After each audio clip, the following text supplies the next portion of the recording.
If you look at the data, it's very clear that a whole food plant-based diet is the healthiest, meaning whether you look at heart disease, cancer, diabetes, dementia, eating a plant-based diet is the most protective. Plant-based doesn't necessarily mean plant only. It's just that plants become the majority of what you eat.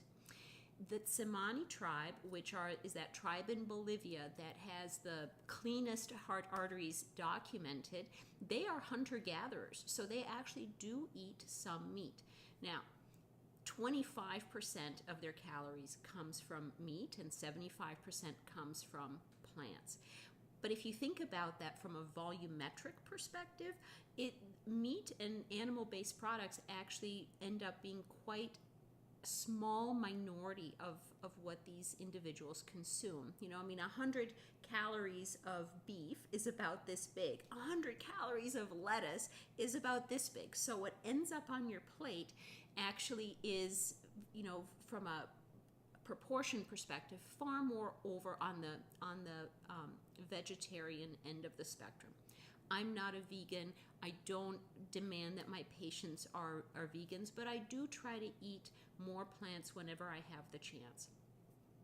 Because food is so cumulative in terms of, us consuming something 3-4 times a day, every single day, 365 days a year for our entire lives, even small changes can have a big effect. So one of the things that I often instruct patients to do as they're getting more into this plant-based eating approach is make a small change. So instead of having meat with vegetables, have vegetables with meat. It's subtle, but there's a proportion change that's happening on your plate, and over time that has big effects. So I think what I would say is, whenever you have the opportunity, try and favor plants. You don't have to be perfect at this. Everyone can be better. This isn't a matter of perfection versus a waste of time.